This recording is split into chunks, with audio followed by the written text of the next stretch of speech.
Hello JPJ Discovery Channel followers. Let's discuss today tsunamis. The word tsunami has its roots in Japan, tsu meaning harbor, and nami meaning wave. Japanese fishermen first coined the term after returning from the open sea to find their coastal villages devastated, even though they had experienced nothing unusual while out on the water.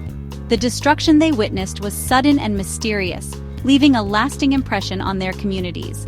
A tsunami isn't just a single wave, but rather a series of enormous waves unleashed by sudden disturbances in the ocean. Imagine dropping a boulder into a pond. The ripples spread outward, but on a global scale, these waves can travel across entire oceans carrying immense energy.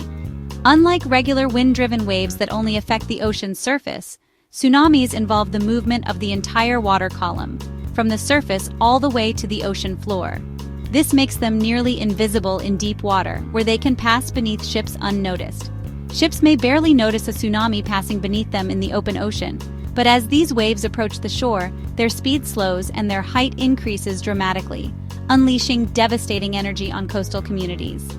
Tsunamis are natural phenomena, born from the dynamic forces that shape our planet: tectonic shifts, volcanic eruptions, and the relentless pull of gravity.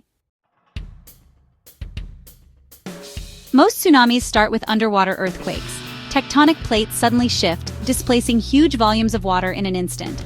But they can also be triggered by underwater landslides, volcanic eruptions, or even rare asteroid impacts that strike the ocean. When a volcano collapses into the sea or a massive landslide occurs, the water is violently pushed aside, generating powerful, fast-moving waves. Even rapid air pressure changes from storms can create smaller, mediate tsunamis, which still pose a threat to coastal areas. The key ingredient is always the sudden, large-scale movement of water, no matter the cause.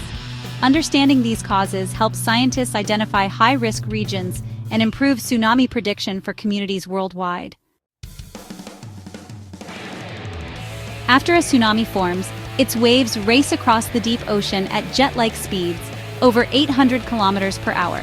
These waves can travel the width of an entire ocean basin in just a few hours, crossing vast distances with almost no loss of energy. Out in the open sea, ships and boats may not even notice the passing tsunami, as the wave's height is often less than a meter, and its wavelength can stretch for hundreds of kilometers. In deep water, the waves are barely noticeable, blending in with the regular movement of the ocean's surface. The immense energy of the tsunami is hidden beneath the water, making it almost invisible to the naked eye. But as they reach shallower coastal areas, they slow down and grow dramatically in height. The wave's energy is compressed, causing the water to pile up and form massive, towering waves that can be many meters high. This process, called wave shoaling, transforms subtle swells into towering walls of water. The once gentle movement of the ocean becomes a powerful and destructive force as it nears land. Unlike regular tides, tsunamis arrive as surges or rapidly rising floods, carrying immense force and debris. These surges can sweep away buildings, vehicles, and anything else in their path, leaving little time for escape. The destruction comes not just from the wave's height, but from the sheer volume and power of water rushing inland, and the dangerous backwash as it recedes. As the water pulls back toward the sea, it drags debris and people with it, compounding the devastation and making rescue efforts even more challenging. Nature often gives us subtle and not-so-subtle warnings before a tsunami strikes. One of the most common signs is a strong, long-lasting earthquake, which can shake the ground violently and cause panic among people indoors and outdoors. These earthquakes are often the first indication that a tsunami could be on its way, especially in coastal regions. Another dramatic warning is when the sea suddenly recedes far from the shore, exposing the seafloor, or when waves rise rapidly and unpredictably. Sometimes, a loud, thunderous roar can be heard as the water moves, alerting those nearby to imminent danger.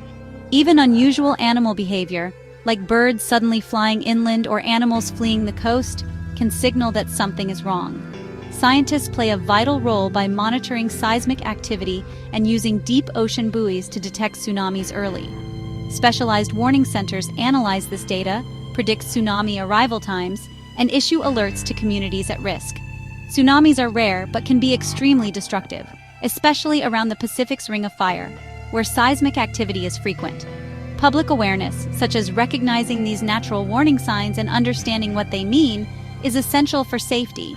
Having a practiced evacuation plan and knowing the quickest route to higher ground are crucial for survival. Respecting the ocean's immense power, staying alert, and being prepared can make all the difference and ultimately save lives.